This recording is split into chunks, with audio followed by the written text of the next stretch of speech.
And welcome to the No Something Required podcast, a podcast where we talk about nothing. And welcome back, your trio of hosts, starting with Romina with the good hair, Audrey Ember, and of course, your dark lord of the internet, Roberto Blake. Welcome to the No Something Required podcast, filmed in front of a live YouTube audience. Please like, subscribe, and review. Guys, did you notice something? Did anyone notice anything over the past couple days? Over the last couple days? Yeah. No. I'm slowly but surely uploading the episodes. Oh, the audio episodes? Yeah. I did get a bunch of emails. I did get some emails, yeah. I was wondering if you guys got spammed. I got some emails from you on that. I got emails that my other podcast has gotten its audio episodes uploaded finally. So yeah, good stuff. Ew, yeah, finally. I'm checking if they're actually live. That's a good thing to check. Are you doing all of them at once, or are you going to schedule them? We have like a limit, right, on like how much we can upload every week. Well, so... yeah, unless I decide to pay more money for hosting.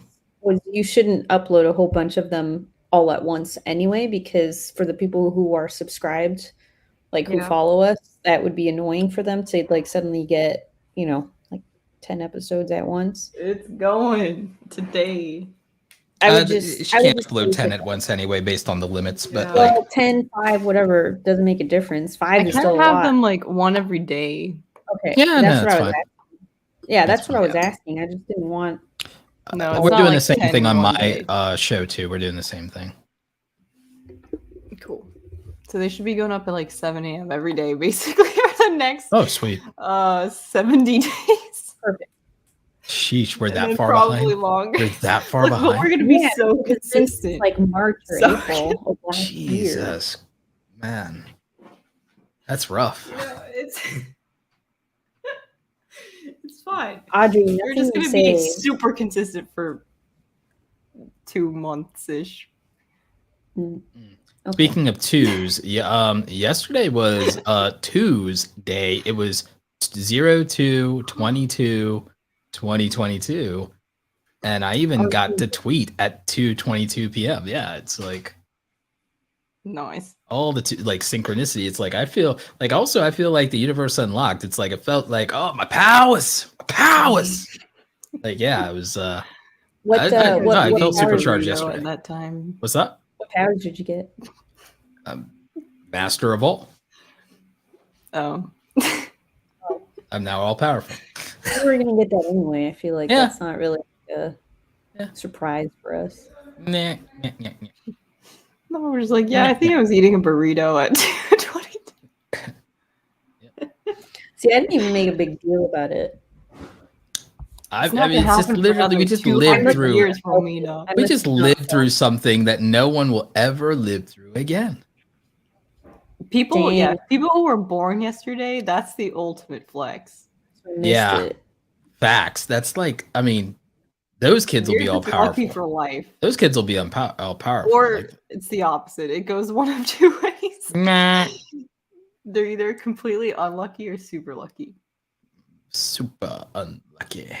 Yeah. So, I mean, that's kind of cool. So we got 3 big topics today. We've got 200K dog houses, future of storytelling on YouTube, which I think we can probably save that for last. And I guess we can kick things off with this like $1 million NFT heist. Did you guys hear about this? No. Yeah, only slightly. I didn't look into it though. How does one heist NFTs? The same way that people commit scams in general, mostly phishing exploits. And here's the thing about it. So basically OpenSea, one of the largest, if not the largest platform for NFTs, non-fungible tokens, largely used for crypto art in the digital space. A lot of people say, it's just a JPEG, but it's digital art collectibles that people use and buy. And sometimes it has utility, sometimes it doesn't. Sometimes it has smart contracts, sometimes it doesn't. The market decides what things are valued at. Just like most of you listening to this, you probably don't care about Pokemon or Yu-Gi-Oh or Magic the Gathering. And guess what? There are pieces of cardboard out there that are worth hundreds, if not thousands of dollars. And there's been a market for that for a very long time. Magic the Gathering going back as far as 1994, Yu-Gi-Oh going back to I believe 1998 in Japan, 2000 in America, Pokemon being 1995, 1996 respectively. And there's these collectibles that, again, you won't agree with the fact that someone goes and pays $90 or even $900 for a piece of cardboard. So no, of course, probably you don't feel like digital assets or digital art might be worth thousands or millions of dollars, but that's like, you wouldn't agree with the fact that if you went to an art show, you went to Dragon Con here in Atlanta, you wouldn't agree with buying a piece of art from a vendor there for $500 either. So again, when it comes to these things, the value is what somebody paying for it decides it is. And I know a lot of people don't agree with that, but that's how value in the marketplace works in general. Whether it's the value of an exchange of somebody's time, labor, whatever it is. And so I understand a lot of people don't respect NFTs, but here's my problem. A crime was committed. A cyber crime was committed. An exploit where somebody's property, whether digital or tangible, was stolen. And this was multiple people. The estimated value based on what these people's NFTs were valued at when this OpenSea exploit and hat phishing scams, just clicking on a fake link, over $1 million. Now, this is no different than if somebody did a scam where they made you click on a link and then they drained your bank account. The difference is the internet, specifically a bunch of people on Twitter, a couple of content creators on YouTube, certainly some people on TikTok, they're celebrating this and they're applauding the thieves, even though they have no idea who these people are. They're applauding the thieves. They're cheering for the criminals because it's been popularized to hate on NFT bros, quote unquote, and crypto bros. And people go so far as to say, oh, bullying them is always the morally correct thing to do, which is kind of a bullshit take. But to specifically applaud the actions of criminals, thieves, people willing to commit a cybercrime and steal millions of dollars worth of assets are not going to necessarily use that money for good things that you would want to do or things that have to happen. And whether you agree with or like somebody, I just think that's messed up. It's effed up to cheer for criminals. And I actually tweeted something to this effect. I tweeted that it's inconsistent for people who cry about crypto scams and about online course scams and in general and things like that. It is inconsistent, and it's kind of messed up for these same people who cry about scams to applaud criminals for their actual heist and celebrate them and dunk on the victims, because it doesn't matter if you don't like people if they're victims of a crime or of a theft. And I said it has the same energy as cheering for criminals robbing Hollywood homes while you sit there in your sweater, that your Eat the Rich sweater that you bought for $60. Like it's this energy, it's this BS energy that is. I can tell you right now. It's this BS energy. I can tell you right now why it's not nice. I can tell you right now why it's not nice. It's because NFTs right now, which this also goes in tandem with what's happening in the chat right now. The utility of NFTs right now is paying to be a part of a club or a community. Yes. Right now, essentially, that's what it is. Yeah, you can fraternity. What's country club? You can do it because you like the art. If you want whatever, you can list 100 other reasons. But right now, as it stands, most people who are invested in NFTs and are going wild over NFTs because of the community that they are a part of. Yeah. And they hop on Twitter Spaces almost every day and they talk about this because they've found their people. Yes. And that's the utility. And you can place a price on that, whatever that is, whatever value you want to place on that. if community to you is worth $3, then that's all you're going to pay.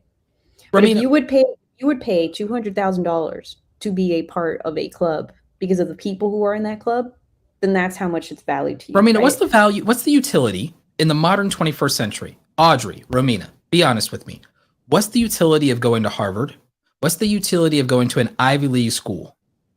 When we strip it down and we argue for all the things you can learn online for free. Oh, you can just right click and save this image. Oh, well, guess what? You can go and you can look at any course curriculum in any college, and you can buy the reading material. You can find accredited lecturers for free on YouTube. Huh? And a lot of them have an online version of it. And then not to mention that iTunes actually introduced a university thing. Like this was, I don't know, back in like 2008 or something like that. It was been a while. Like iTunes actually has like audio files of like lectures from all of these schools. And it's all available like for free. Google is giving free certifications, workshop, and training. Amazon Web Services, and these are the biggest companies in the world. They don't even require a degree anymore. And engineering, as we already know, computer science and engineering, highest paid jobs in America for the most part. Not doctor, not the highest paying job in America. Lawyer, not the highest paying job. Computer engineer. Yeah. AI development, web development, cloud-based web services and systems architecture. Highest paying jobs in the year. You can learn from Code Economy, Khan Academy for $0 or free, or you can go to a very inexpensive coding boot camp. And again, Google and Amazon are giving education and certifying in these things. Explain to me the utility of the Ivy League schools. It is just a paid merit badge. And you could argue that if you can put it, so you can put the name, you can flaunt the name around. That's A. B is just for the network, which the network you can get anywhere now. I mean, if you're likable, right? But it is an expedited way to get into kind of this elite network of people who and NFTs are the same thing, and going to conferences are the same thing. Right, exactly. So that's the utility for NFTs. And it's not nice to be rooting for somebody to thieve someone of that, because what you're really stripping them of is that sense of community. I mean, if you reword it that way, where you're just like, oh yeah, these guys just scammed like these losers who, you know, were part of like their membership access. Yeah. This person just scammed this person and stole their VIP tickets. Can you imagine if somebody was like that? If somebody actually did that, right? It's like, oh, hey, you know that chess club? Well, guess what? I stole all of their boards and pieces. Oh, and yeah, that's messed up. And here's another one. But here's the thing. Hell yeah. Here's the thing. Audrey's like, it was me. It was me. Audrey all along. But no, for real. I mean, and it annoys me that like here's the thing. You know that I've always said that my stance on digital currencies and digital assets is that it's an extension of the concept of digital citizenship, which I believe on. We're living our lives online now. We're living and participate. Oh, that's adorable. We're for the audio viewers, Romina just showed a cookie. I assume you made those cookies. I know, I make everything. Like I'm literally like about to make my own clothes, but no, this is no, these are just regular gingerbread cookies. Sorry. Oh. But to go on, it was so digital citizenship, just like if you live in a country. And again, a lot of people don't understand digital currencies and these things exist, and it's valid. It's valid because if you leave America, you convert your if you leave America and you go overseas to like Iraq, you convert your dollars to dinar. If you go to Mexico, you convert to the peso. If you go to Korea, you convert to the won. If you go to Japan, you convert to yen. So it's not as if there are not literally hundreds of currencies right now that coexist with the US dollar. And the thing is, they're not all backed by the same securities. The US dollar is backed by the security of the US government. And when those dollars exist within a bank account, they're FDIC insured, which means they're insured by the Fed. So there's a government entity backing it. But that's not true in other countries. And so there are countries overseas where their currency is backed by the commodities of that country, oil, so on and so forth. We have what's called a fiat currency, which basically means it has the value that the government assigns to it. We're not backed by a gold standard. We're not backed by a gold standard. We're not backed by anything. Digital assets, at least, are backed by their community, and people voting with their money. The value of it means that if you don't value digital currencies, which digital currencies are purchased with fiat, then you don't value fiat either. So for someone to say Bitcoin is worthless is stupid, because 50 million Americans, and that's not the global market, 50 million Americans hold crypto assets right now. You can't say that something that 50 million Americans are invested in has zero value. And the market cap of the fiat money that they've put behind this is in the billions of dollars. It's no different than, in that regard, people investing in a company. Tesla is worth trillions of dollars because of all the shareholders like me who have put real money behind Tesla, whether we own a Tesla vehicle or not, and the market has decided. And that's because the market is the community of people who vote with their wallet. When it comes to digital assets, though, people don't respect it because it's not tangible. But here's the thing. Most people's retirement and pensions are tied into stocks of company they don't hold a physical asset for. And yet their entire future is based in this thing that's essentially intangible for them. You see the ridiculousness of the hypocrisy of judging this thing. And then on top of that, like I said, we're spending almost as much time online in digital and online communities as we are in physical communities, and with the pandemic, even more so. And based on certain people's lives or lifestyles, they spend even more on that. And that should be respected and valid, because, again, people choosing to spend their time, their energy, and their money, the market is the market. The market decides, the communities decides. Someone that exists outside of a community doesn't have the right to invalidate a community and how that community and how that culture wants to operate. It's no different than Americans looking down their nose at how another country and a group of people in a culture in another society decide to live. So it's the same thing. We're digital citizens. And the thing is, if you're a digital citizen, why not have a digital currency for your community of where you spend your time? It's no different than going to Disneyland and converting your dollars to Disney bucks and only spending it in there. We've been doing that for years. This has existed for decades, where niche communities buy things that are only valued there. If you go to Chuck E. Cheese or an arcade, you convert your money to tokens, and that allows you to have an exclusive experience with those tokens. You see, it's no different. It's always been with us. And digital assets and having those things online are, again, part of the culture in the community, just like playing a video game. And so the thing is, I feel your property rights extend to the digital world in the same way that your free speech extends to your right to free speech in the First Amendment. We're fighting so much for protections of Section 230 to not allow censorship and to continue to protect free speech in the digital realm. Okay, so that's your right. We have to also understand and extend property protections to the digital realm as well. To some extent, we do this with regard to how intellectual property works, but we have to also do it with regard to digital currencies and digital assets and protect people's property rights with the laws of governance, because people are putting real time and real money behind these things, so they're just as valid as any other purchase. The IRS is also taxing them, so you can't delegitimize these things when the government has even decided that they're taxable assets. So you don't have to believe in this. The government does. It's just like all these jackholes who say there's no such thing as passive income. Then why does the government believe there is? And why does the government have a tax provision for it? Why does the government have a tax provision for passive income if there's no such thing as passive income? And that's all fake guru bullshit. If it's such fake guru bullshit, then why is the goddamn federal government taxing it? It's how is YouTube not a real job? The IRS thinks it's a real form of legitimate income that can tax. You see what I'm saying? I'm just tired of the bullshit. I'm tired of the bullshit. I'm tired of people devaluing things that they don't want to participate in. You don't have to participate in it. You don't get to disrespect it.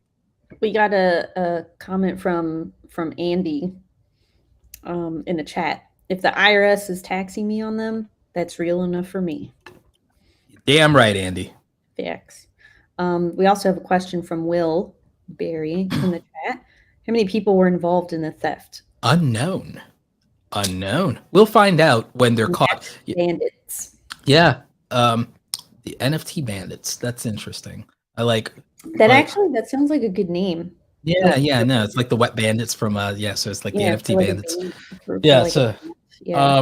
No, it's interesting. You know, there was this couple. Everyone keeps talking about how Bitcoin and crypto can be used to facilitate all this illegal activity, and it's all untraceable. It's like these other people, this couple that stole $4 billion worth of Bitcoin.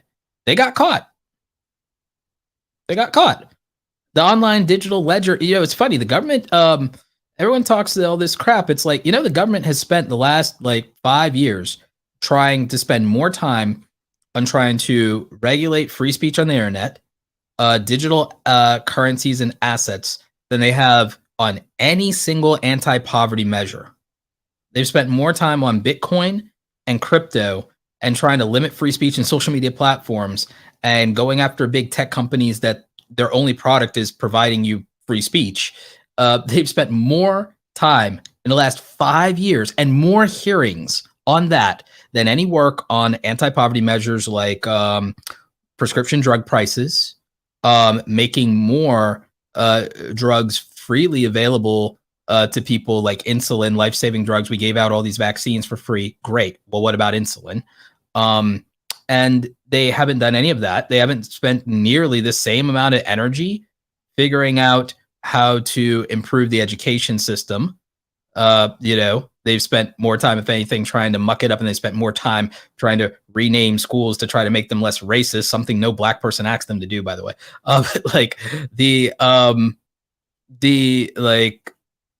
It's so ridiculous that there's all this inconsequential things that don't help people, that if anything hurt people's ability to free speech, free markets. They've spent more time trying to devalue free speech and free markets than they have trying to fix poverty over the last 5 years. And I don't understand why people seem to be simping and rooting for the criminals that steal things like Bitcoin and NFTs and couldn't have happened to a nicer person or something because you disagree with them. And that people are simping for these regulators that ultimately ruin the last time they regulated social media. You know what happened? The YouTube community got hurt with COPPA, and family channels and animation channels and vloggers, a lot of them got hit. They caused content creators massive anxiety, and they proved that they also didn't understand how YouTube and how the creator economy works. And yet they want to regulate it. And it accomplished nothing, and they protected no one. They didn't make it safer for kids online. All they did was fine YouTube and get some free money and give creators a heart attack and ruin a bunch of people's livelihoods. That's all they did. And again, that's all they're good for. And the only reason I bring it up is you can see the thread here. I don't want to talk about politics. It's that they're invading our digital spaces, and they're not respecting that our rights as citizens also exist online.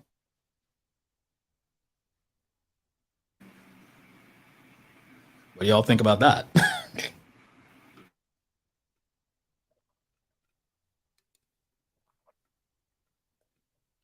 Romina. What? I said quite a bit. I got distracted. Well, I didn't say the word YouTube enough for you, Audrey? No. Ooh.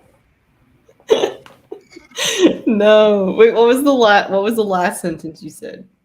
Well, I was talking about how the last time the government regulated social media, we got COPPA, and it ruined a bunch of YouTubers, gave people massive anxiety, and it didn't make YouTube safer for kids online, did it? No. Yeah. You got all these people who don't how are you going to regulate this stuff and you don't understand it, let alone use it? I mean, I think that's the overall issue. It's just not focusing on the right thing sometimes. Yeah. And again, we didn't appoint them to sit there and to limit our free speech online or our ability to buy and sell what we want. We appointed them to, like do really important work, like maybe fix education, scale infrastructure, deal with national security, which includes cyber crimes, like these hackers. I mean, remember there was those hackers who like ended up shutting down the oil pipeline, and then like we had like gas shortages down south for a couple of days. Like, okay, like maybe we need like people to take cyber crime seriously. Maybe we don't like, and maybe the everyday people don't sit there and get mad about stuff and then root for hackers. It's like people aren't exactly good people. They're not out here robbing the rich to feed the poor, and even if they were, they'd still be criminals.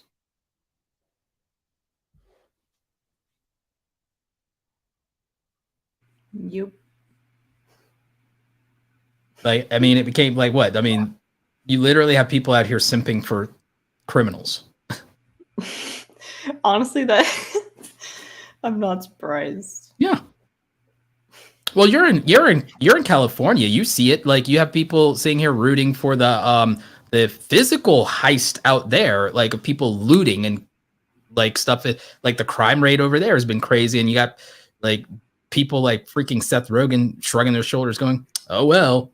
Like, come on, man. He's doing more than shrugging his shoulders. He's actively shrugging his shoulders. Like, he's going out of his way. I mean, he's going out of his way. He's like, he's funny and entertaining, but he's kind of a douchebag. Wow. All right. Well, now that we'll never have him on our podcast. Yo, did you guys see the? I don't know. No, go. I thought of the David Dobrik thing that just came out. What thing? What happened with Dobrik? Jeff stopped, like completely did a 180, and stopped defending him. Well, yeah, because David Dobrik took a sponsor with his direct competitor and also didn't shout out his new hair product. I don't know that. I just saw the PDS today. I hadn't heard of it before. All right, so like, Jeff has a new hair product. David didn't. Let me ask you this: do you really think that Jeff Wittick, and I like Jeff Wittick, by the way, but do you really think that Jeff Wittick would have made some big to-do about not being friends with David Dobrik, who literally almost killed him, like, or was involved in a stunt or a prank that almost killed him? Like, do you really think that after standing by him through that, granted David was paying his medical bills, you think if David Dobrik was sitting out here shouting from the rooftops about his new Jeff's new hair care product and was sitting here pitching on his platform, you really think that he would have disavowed and disconnected him with him if that were the case? I don't know. I mean, call me skeptical, but I doubt it. On his show, or at least what Jeff said in the clip, and who knows, right? Like, I don't know, but I don't know, and I don't. Like another surgery or something, and David never said anything or something. He just decided to stop. It feels like a complete 180, which is. Well, let me put it to you like this, and again, I like Jeff and I like David, and I'll put it to you like this: Jeff stood by David while David was paying his medical bills, because he covered all of that and was showing up and all those things and everything. And so while his medical bills, which were extraordinarily high, I mean, the healthcare system, we already know it's a train wreck. It's like the surgeries. It's like, I could only imagine how astronomical a bill we're talking here. But again, let's also remember that Jeff's not poor either. But Jeff was having all of his medical bills covered, and he was standing up for his friend while that was going on. But Jeff's probably like at the end of those surgeries and medical bills, hopefully, really hoping for his recovery there. And again, his life will never be the same. This traumatic brain injury, all these other things with his eye, it's like a mess. But, and the thing is, according to Jeff, David paid for the surgery. So if we're taking Jeff at his word, Jeff says that. So according to Jeff, David paid for everything. That's where I'm deriving this, allegedly. So that's what we do know, according to Jeff. So my thought is, though, and even with an unflattering portrayal of David in Jeff's feature about his accident. Like, he and David were cool. And so Jeff's 180 now, in my mind, I'm not saying that's not genuine or that he doesn't feel the way they feels. I think he's speaking the truth. I think he's speaking the truth. But if it's that, oh, I'm mad because David didn't show up for me, it's like, if I'm not mistaken, David's traveling right now, if I'm not mistaken. And that's fine. It's here or there, but it's like, but it's also, the timing is interesting for a couple of reasons, at least from my perspective, because I do know about this particular story, is that, well, one, David's currently sponsored by a product that would directly compete with Jeff's new launch. And David has not said a word about Jeff's new launch.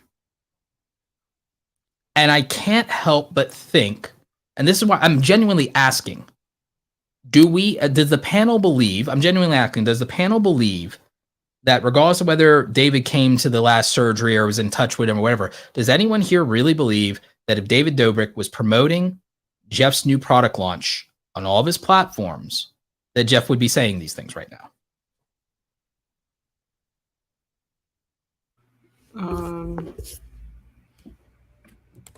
I don't know. I think it's going to be interesting to see if Jeff does anything.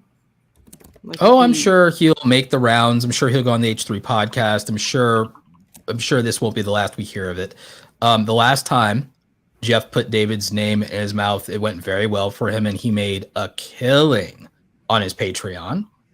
And with this new product launch, with him having all this attention, side, don't they have like so many common friends? I feel like that would be a really has that stopped any Hollywood YouTubers from spilling tea, backstabbing, and betraying one another over and over again? Some of them even to make up afterward, and even to launch ventures together afterward.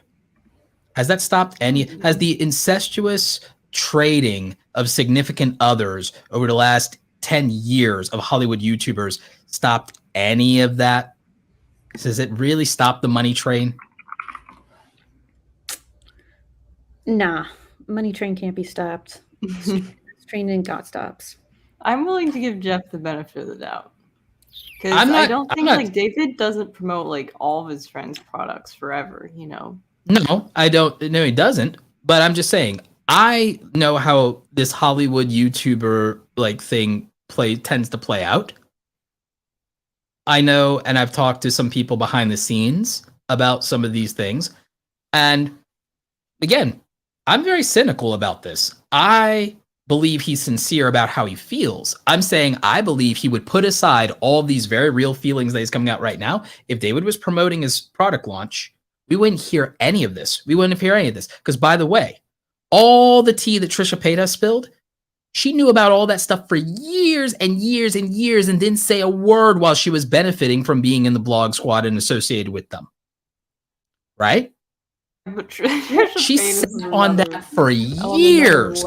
Yeah. Years. Was complicit in all the Vlog Squad shenanigans for how many years? And when she was no longer engaged to Nash, Jason Nash, when she was no longer engaged to Jason Nash, when she was no longer associated, when she was no longer welcome, only then did she decide to care about victims and speak her truths and all these things and reveal all of everyone's secrets and everything like that. What, the minute she could monetize it, the minute she could finally have a platform by somebody legitimate to take her revenge? And now that she doesn't have somebody else's platform to legitimize her to do that, we haven't heard any of the rest of the things in her burn book. Oh, did you stop caring about victims all of a sudden? Or is like you're still not an advocate for those things? It's like, what's like, so again, I'm cynical. I'm cynical. What's that? I kind of just put Trisha into like a completely unique category. But she's not unique. She's another Hollywood mean girl. Mm-hmm. Yeah, I said it. But that's a long list of people in the YouTube community. You see a lot of people, the minute they can no longer monetize their association with their friends, they spill all of their problematic shenanigans and they pull out their burn book and they just backstab and blackmail and betray people that they were monetizing and profiting from not even 6 months ago or a year ago. And they happily, immediately, all of a sudden have a crisis of conscience. It's bullshit. Oh. True.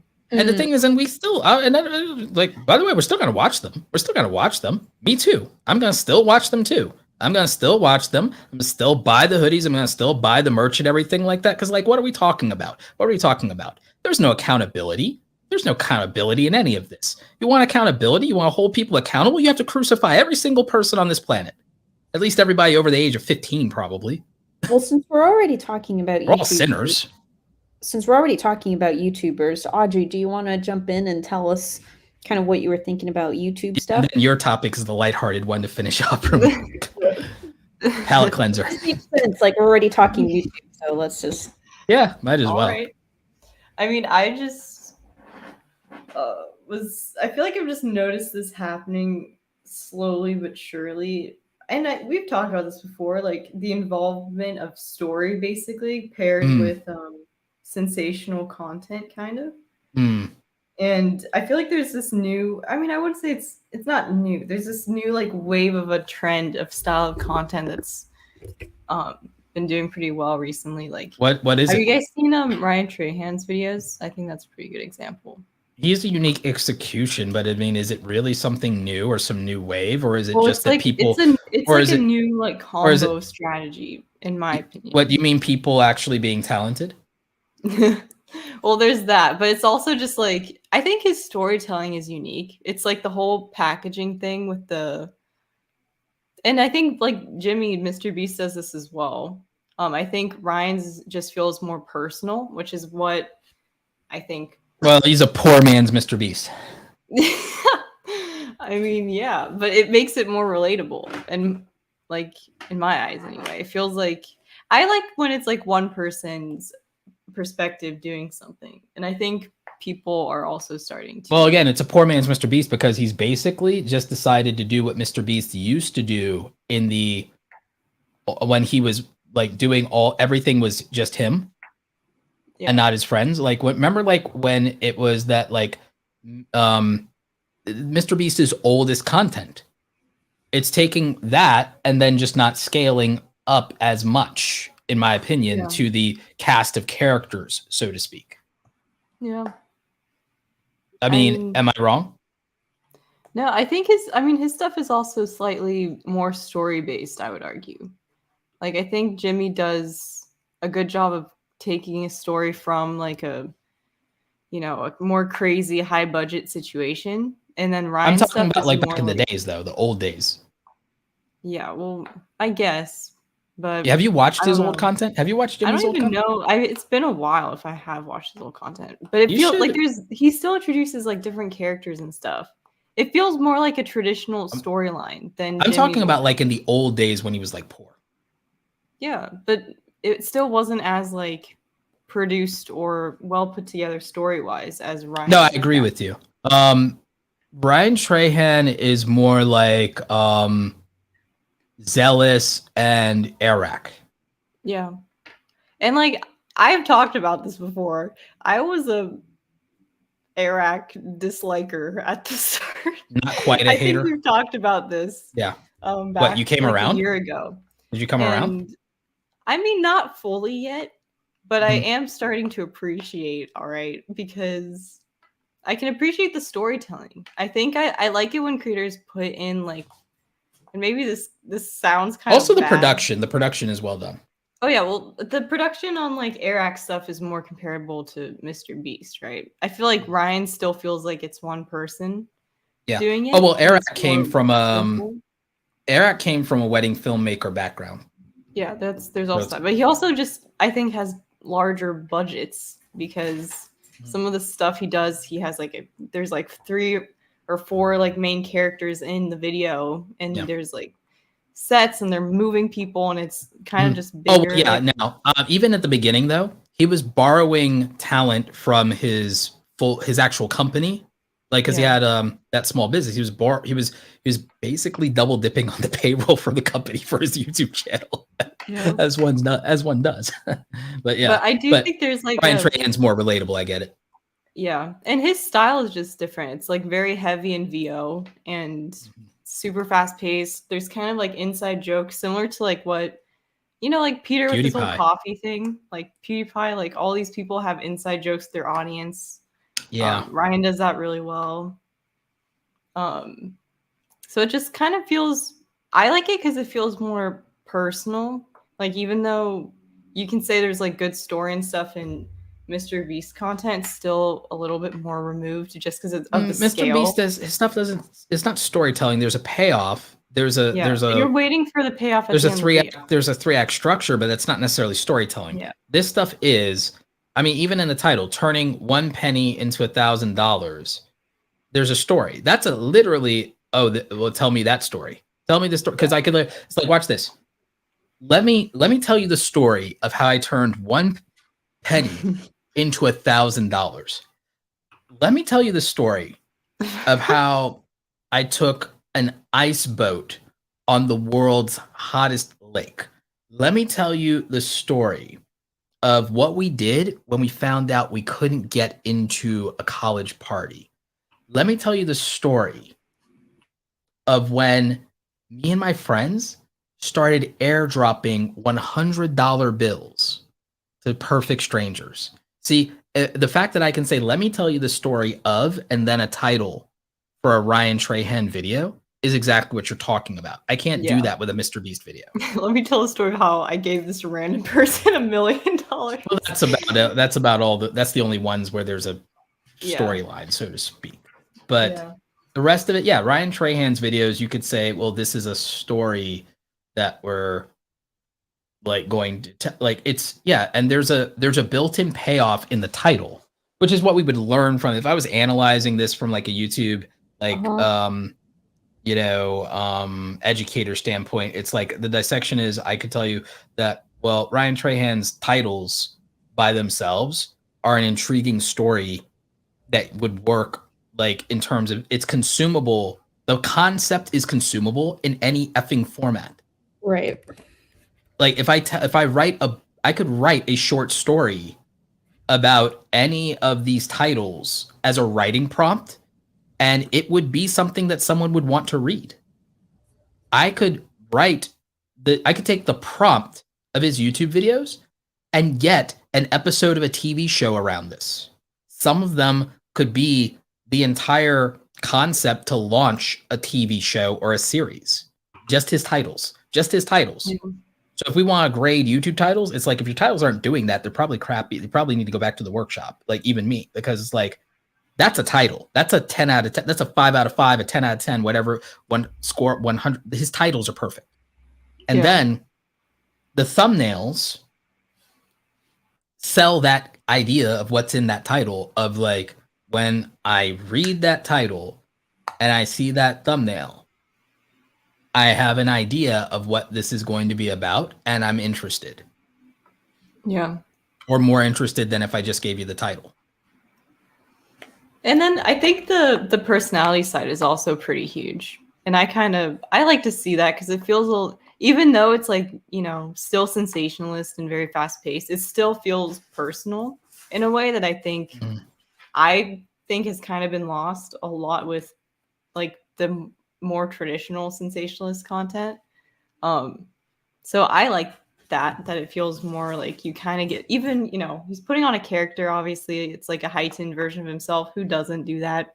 I think it's cool. It feels I tone it down. Well, all these other like, loud, traditionally loud YouTubers do that. Traditionally loud, obnoxious YouTubers. Yeah. AKA it's called being an entertainer. Exactly.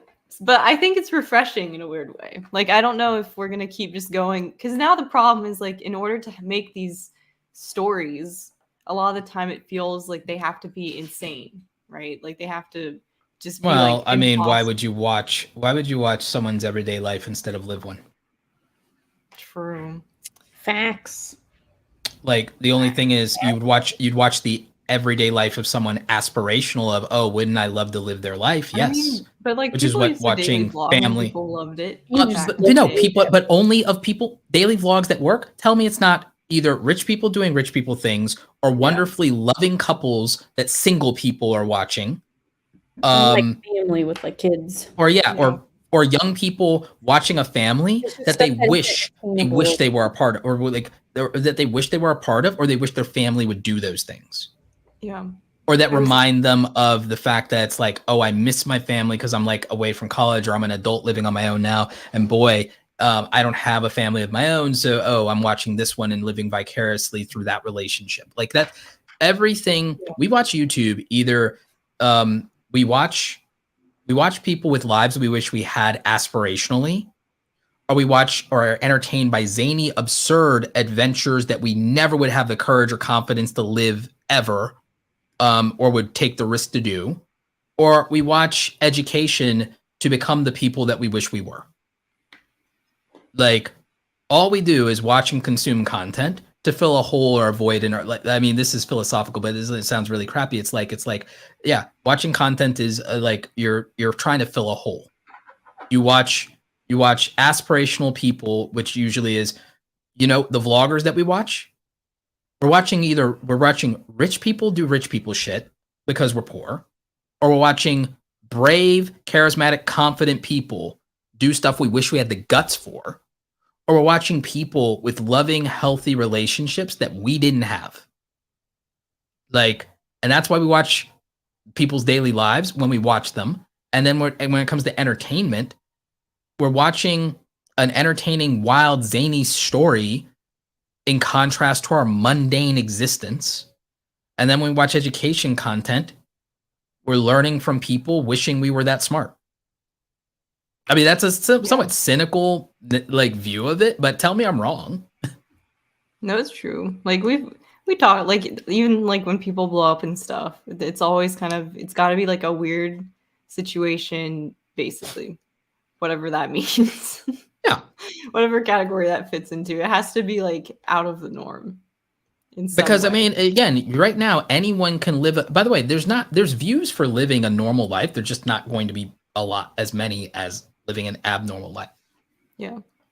There's a reason where, like, I mean, think about it. Casey went at 5 years to get to 500,000, and then what? Another 5 months of doing crazy stuff daily to get to 1 million, and then like 2 years to get to 10 million. So 3 years of doing crazy, wild, outrageous stuff, or having an inaccessible lifestyle. 3 years of that, 10 million subscribers. 5 years of just storytelling and talent, 500,000 subscribers. Massive difference. Yeah. 3 years for 10 million, 5 years for 500,000. The difference between being a filmmaker versus a vlogger with an out of reach lifestyle and crazy adventures and a wonderful presentation. Oh, someone said I like Van stuff more than Casey's. I might have to check out Van stuff. What? You haven't watched his stuff? I love I haven't been consuming nearly as much content, as you guys know.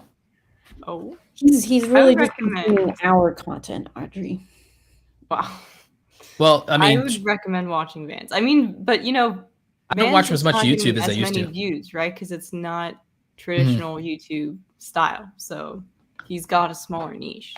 But there's a market for different things. I don't want to tell people it doesn't have to always be like. I know, I agree. I mean, we don't all have to be billionaires, I don't have those kind of views, so I'm like, I'm not saying nothing about that. I'm making a point about what's at the tippy top, how different it is. There's nothing wrong with being a mid-tier creator, by the way. I'm a mid-tier creator. I've been a mid-tier creator most of my. I've been thinking about this a lot. It's like, what is wrong with being a mid-tier creator if you're fine and if you're thriving? Like, who cares? Yeah. There's nothing, I mean, probably there's better in a lot of ways. It's like, well, remember, I've said adamantly I'd rather not have 10 million subscribers. In fact, I'd actually think it'd make my life worse, not better. Yeah. I believe that $10 million makes my life better without 10 million subscribers. I believe, look, if I had the choice, here's the thing. I'll be ridiculously real with y'all. I'd rather have 1 million subscribers and $10 million in folding cash than 10 million subscribers and $100 million. If you tell me, hey, Roberto, you're gonna be rich either way here, but you can have 1 million subscribers and $10 million. You don't even have to choose between the two of those. Or you can be more rich and more famous. You can have $100 million, but you also have 10 million subscribers. I take less money and less subs. And people don't believe me when I say that, or they think I'm crazy. But I want you tell me why I would choose 1 million subs and $10 million in cash instead of 10 million subs and 100 million. You both tell me, why would I take less money and less fame? I'd just rather not deal with that. Like, why? I feel like it's nice. It sounds terrifying to have 10 million people watching you. Personally, I feel like if you can have an audience specifically related, like even if it's smaller, but you get to focus on what you actually like more in your videos, then literally who cares? That is my opinion. If you're doing well and like you can grow a business and like have fun making stuff that you like and you don't have to pander to as many people or worry about pandering to as many people, and like you find a way to monetize that, literally who cares? Just, I don't know. So I get why you'd rather do that, because yeah, you can just invest in making the content better. You don't need all those eyes. Facts. Plus, sometimes it's not about the number of eyes; it's about the quality of the eyes, right? Yeah, so, people don't believe in the concept and turnover from a more like specialized group of people. People like to say quality over quantity about making content. It never occurs to them that that might also be true, which I don't believe it's true about making content in every niche. I believe in some niches.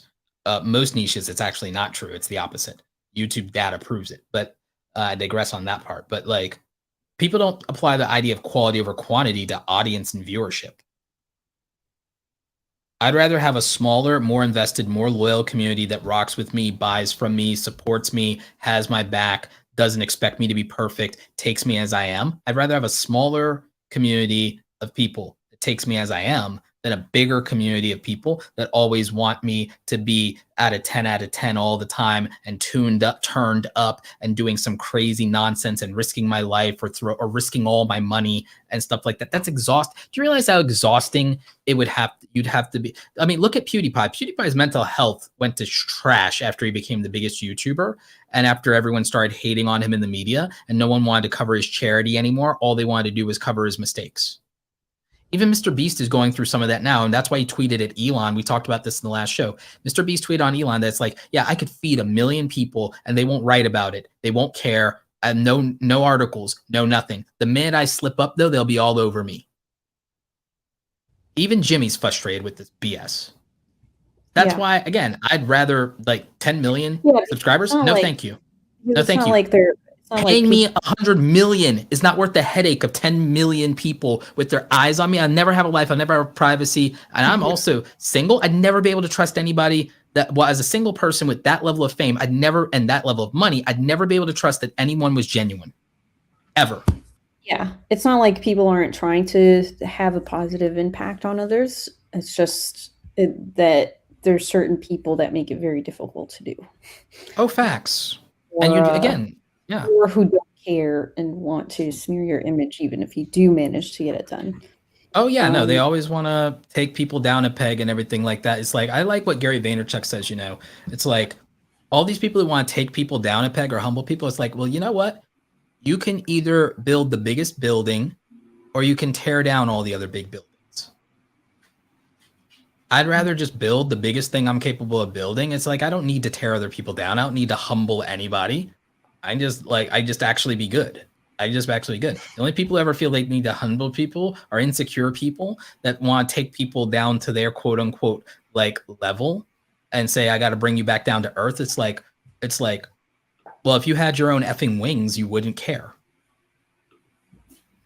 Facts. Truth. Well, I think that before we wrap up, because we're just about getting near our end here, we have one more story to tell. And Romina's doghouse. Excuse me. For her new dog. I said Romina. You heard it here first. Breaking news: Romina has spent $200,000 on a doghouse. Wow, this is how and $200 on the dog. This is how it starts, guys. All right. This is how the rumor mill gets going, right? I'm gonna share an image right now. All right, so here's our doghouse, and this doghouse is estimated to be worth $200,000. Why? I bet you it's some kind of historical value or something, right? Why? All right, Audrey, will you please describe this as short as possible? It looks like garbage. Wow. Okay. It looks like a woodshed type scenario from like a hole in the roof. I bet you like this is from like the Civil War. I bet you that this is from the Civil War, and that hole is probably like from like one of the like Confederate or Union soldiers or something like that. I bet you like this has some historical relevance. Been built by God himself for so it to be $200,000. I bet you it's a Civil War relic. I guarantee you it's a Civil War relic. But who needs that for a dog? People wouldn't dog's be buying not it gonna for know. a dog. They would be buying it for the value of having a historical relic. So, all right, guys. So this was estimated to. So what happened was that there's this auction, the annual Christie's auction that happens, and in this auction, they featured a lot of extraterrestrial items. And I was about to say, better be made from aliens, dude. I thought about that. You know what? It's like this. Right, this is the doghouse that belonged to Crypto the Super Dog. Yeah, what's the R stand for? Ridiculous. Ridiculous. There is an R painted on the doghouse. It's actually there's an RK, but the K is faded. Yes. So, run away. So it was estimated that this doghouse would auction for between $200,000 to $300,000 USD dollars. The auction happened. What do you guys think that it actually sold for? No one bought it. It probably sold for $500,000. I'm gonna say 1.2 mil. Wow, Audrey's just like Audrey. All right, I think you told me. I think you told me something about it though. This had this has relevance to the UFO community because of it was involved in a meteor shower or meteors. Yeah, so I'll tell you the story. It's haunted too. I'll tell you the story about it. No, it's not haunted. No, it has extraterrestrial. It better be haunted. There was a dog that was inside of this kennel, and this little dog house was in Costa Rica, and a meteorite fell through and broke through the roof of this doghouse while the dog was inside. The meteorite did not hit the dog, so the dog's fine. The dog didn't even flinch. It was abducted. Sure, it was abducted and swapped. Yeah, let's go with that story. So the dog is now an alien. So this doghouse was part of the auction, separate from the meteorite that actually fell through. So the meteorite was expected to be valued or be auctioned off for, I think it was like $40,000. And then the doghouse was supposed to go for $200,000. So the opposite happened. What? I bet you the opposite happened. So the meteorite was sold for all right, guys, you're gonna laugh. $21,420. Incredible. And the house The little doghouse sold separately for $44,100. So it was severely overvalued in the estimate. How much is the grass?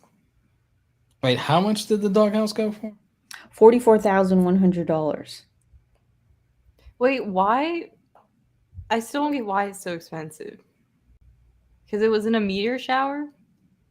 Because a meteor flew through it, yeah. It broke through the roof.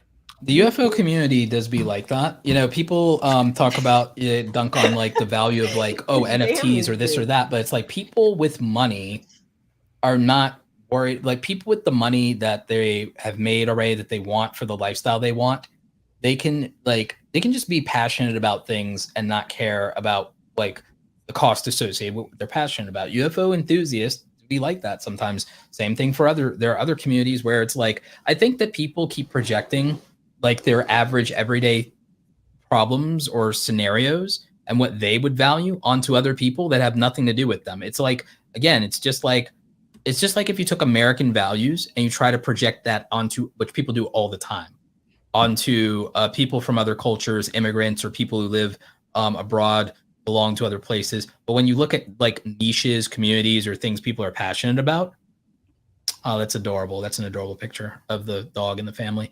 Like you can't project like your normie BS onto UFO enthusiast or to science nerds or again, just people with a different lifestyle, different interest, or frankly, that have a different lifestyle based on their income. It's like you don't understand because you're not a part of it. It's that simple. It's not for you. Yeah. It is also, I think, interesting that they valued it at such a high price point. But the reason for that is because in a previous auction, there was a chunk of lunar rock that had been discovered in Morocco. Mm-hmm. And a bidder paid $189,000 for that piece. Oh, that'll do it. The housing market's the same. Whatever houses sell for is what's used to so they just set the market value. That this house would go into the for a similar price. Well, if you combine the meteor and the dog house, you get closer to that price. Yeah, but I guess because they sold it separately, then it doesn't really count, does it?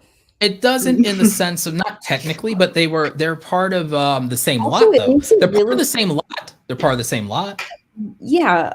I mean, it also kind of makes it like you would think that if you're already going to spend that much money on a dog house like that you would just add the extra to also have the meteorite, right? So that you can display them both together.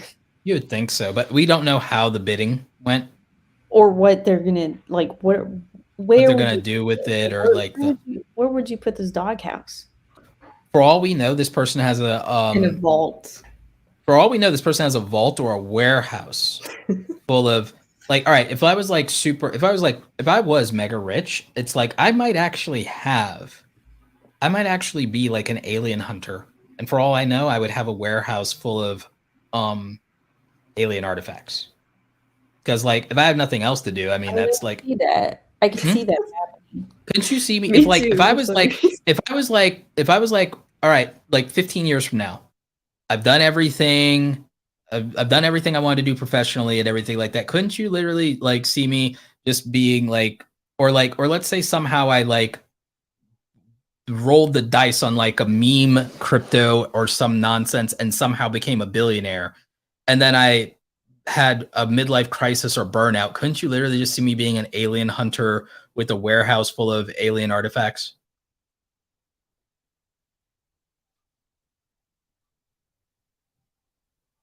I see it. You see it, right? You can literally just see it, like Roberto Blake, alien hunter, right? And you could start another channel where you document that. That'd be awesome. For them to steal all of my alien artifacts from the warehouse? That's why you put them in it's in a secret location. No one knows where it's at. these people are relentless in hunting down that's YouTubers. Are you kidding? Couldn't you do one of those that's like, just like the stock images and things like that, and you have like Siri doing the voice? You know what I'm talking about? No. Yeah, faceless YouTube channel. They're like, they're relentless. They done found all kinds of people. Just like show the inside, never show the outside. Look, Audrey just wants you to start a channel. An alien hunter. Audrey just wants to see Roberto Blake alien hunter. Yes. She just wants to see it happen so bad. I'll be the first subscriber. I thought about you are making me kind of want to do it though. I did think about starting a paranormal channel once, but I've heard people who do like paranormal investigation talk before, and it freaked me out. Like, I would look, if I became Roberto Blake alien hunter, I would be paranoid all the time. yeah. I'd be paranoid all the They'd time. be after you. You'd have a target. The government would come after me like Bob Lazar and try to defame me like Bob Lazar or some nonsense. Either that or like crazy people. Like, exactly. Yeah. No, it's scary because like you don't realize that after you do like the whole entertainment bit, and show everybody what you gotta go home. Or God forbid any of the paranormal stuff started happening, everyone would think it's a bit. No one would believe me.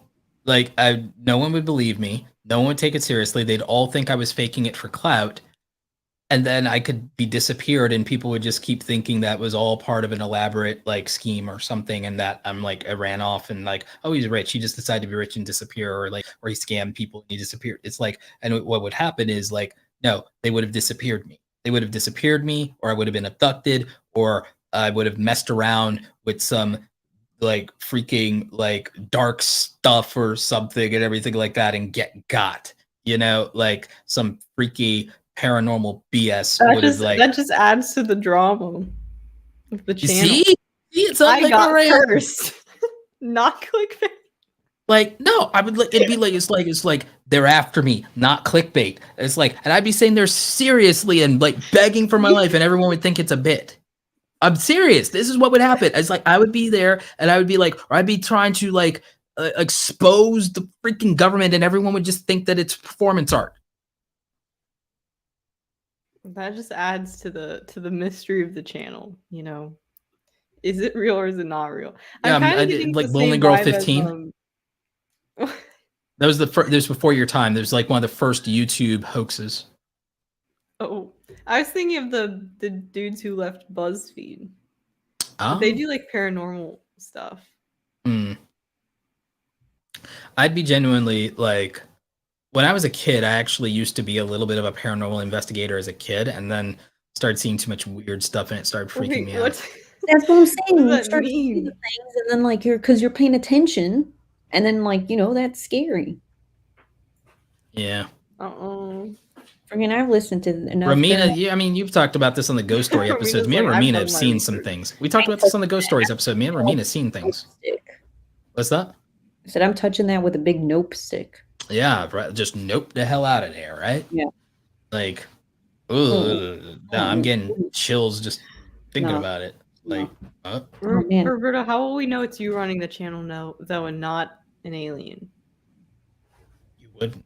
Yeah, exactly. See? You know. You wouldn't. Like, they could have snatched me. I mean, did you ever read Animorphs or watch that like as a kid? It's like yes. Like a fucking yerk in my head, and like it's like, oh, I'm being controlled, puppet master, pod people, yay! Or it's like, or freaking clone me and like program the clone or something like that, like or replace me with a freaking replicant, like cyborg, or like freaking cyborg with holographic technology, like Christ, what was that species? From Marvel?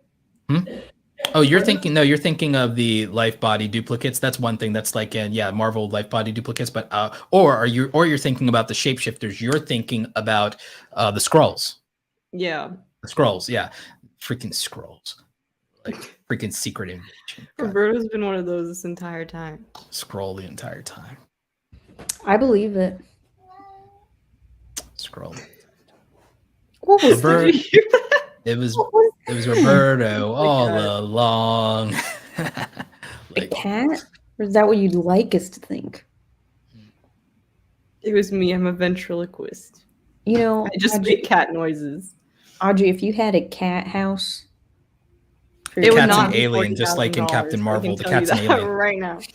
Cat's an alien. It's actually a like Omega level threat. guys, I don't know love that about cat, you, but I but will I don't know not if I be would spending spend that $40,000. much on a dog house. Wait, what? I said I don't know about you, but I don't think I would spend that much money on a dog house. Nah, I wouldn't like on that. But if I, but again, some other type of alien artifact. If I was rich, yeah, I might on a meteorite. I might on a meteorite. The dog house is kind actually- of like, what am I gonna do with the dog house? Like, it's big, it's like, it's ugly, you know. But a rock is like you can put it on display, right? But you know, the problem with buying a meteor rock is that's how you literally end up getting like body snatched by like an alien. It's always like, I mean, it's like, no, you open up and then the damn You Venom stole my symbiote comes property. out and takes over. Like literally, that was how the damn Venom symbiote got out. Like You're not wrong. You're not wrong. it's like, got myself a new host body. Yeah. I think Audrey's cat is getting a new host He body. wants to eat dinner. Okay. Well, we should probably wrap up anyway. We've been going for over an hour. Yep. Wonder if next week, well, we'll find 3 new topics for next week. That'll be the thing. It'd be interesting. We'll find 3 new topics, but it'd be interesting if one of them ended up being like a UFO type topic. We can also invite our audience to send us suggestions for topics to talk That's about. actually a good idea. We would listen. So whoever's out there right now, send us some links, some articles. Hear this in 5 months. I need to Story. add the Send them X-Files anyway. sound effect to the soundboard. Da-da-dun, da-da-dun, da-da-dun. I feel like you need to add the Windows power down sound effect. No, I don't want to do that. Just for like whenever like I don't answer or something, or like someone loses their train of thought. Maybe. Actually, that's not the worst idea. That's actually not. Actually, I know a creator that's actually used that as a meme sound effect in his stuff. There's like there's a section of YouTube that you guys definitely probably haven't like checked out. It's part of the anime community, but it's also like kind of a segment of quote unquote hood YouTube. It's actually really funny. So like I'll send you guys like a link and everything like that, but I'll just tell you, just at some point, type Black Air Force Energy into YouTube and see what happens. I feel like that's a way for me to get body snatched, man. That's Black a trap. Air Force Energy. Like, and so it's a joke. Like basically, the meme is relating to like hood dudes and Black Air Force Ones. It's like you see a dude in Black Air Force Ones, you would know he's up to no good. Like it's like, so it's a meme kind of in the like anime community of like like Black Air Force Energy is referring to like an anime character who is like doing absurdly like vicious like shenanigans, and it's like you know, there's like send us the link. Send us the link later. Oh yeah, no, it's some funny stuff. It's some funny stuff. I mean, just like an example. It's like this one character, quote unquote, faded like a whole army, as in like he 5,000 people body count, and it's like, oh, I guess that's done for my warm up and everything like that. It's like, who's next? Like that's a warm up. That's like Exhibit A. Exhibit A. Oh, I just like wiped out your whole army for free, and it's like, ugh. And it's like, and it was like ridiculous. Like walked in unarmed, and it's like Exhibit B is, oh, y'all thought y'all had me, but here's the thing, I just resurrected myself back from the dead. Like it's like Exhibit like B. Like Exhibit C is like, you know what, we're not done here. I've just decided, you know what, I'm gonna become a god now, so here's my like actual ultimate form. Oh, the 5 dudes that you all thought were god level, I just like freaking owned them. Y'all need to call an ambulance and pick these people up off the ground. It's an embarrassment to me that it took 15 seconds to put them there. Like that's the kind of levels of absurdity of like someone literally being a menace to society. And they like, and so they kind of do these reviews of fictional characters that on a scale of like 1 to 10 of like being absurd are probably a 30. And it's a wildly entertaining. And I just remember one of the jokes, and this is what brought this up, Audrey, is one of the jokes was he was talking about how this guy just like, you know, just knocked this dude the hell out. And the sound effect as this dude was slumping unconscious to the floor was the Windows off sound. Dude, I'm telling you, that sound effect works all the time. Yeah, it's like it goes with everything. It's like, yeah, I'm adding that to the soundboard. It's coming. Please. Yeah. But on that note, we gotta end the show. But it's like, my cat did it. Did you hear that? Oh wow. Wow. I heard the cat. See, your cat's an alien. No. Your cat's an alien invader. Honestly, I heard the transformation. There's definitely a an alien in there. Yeah. But yeah, audience, do yourself a favor. If you ever just need to kill time in YouTube, just type in Black Air Force Energy. Thank me later. All right. Yeah, it took us 100 episodes to talk about something that is not productive or how to be efficient or how to make money. Just kill time. Right. Like, anyway. Watch HoodTube. Yeah, for real though. It's the most entertaining corner of the internet, to be honest. All right. I'll shut up. No, it is. It's like it's the most entertaining thing in the world. I mean, they know that. I mean, they're probably watching Caleb City and RDC World 1 right now. So, you know, like whatever, when they're not watching us. Anyway, speaking of, it's time to end the show. Thank you for listening to the Know Something Required podcast, filmed in front of a live YouTube audience. Join us next week at our regularly scheduled time of Thursday at 7 p.m. Eastern Standard Time-ish, assuming I'm not late.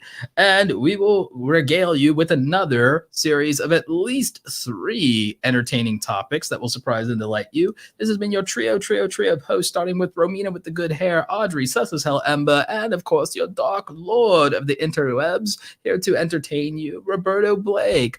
Thank you for listening. We'll catch you next week. Nop.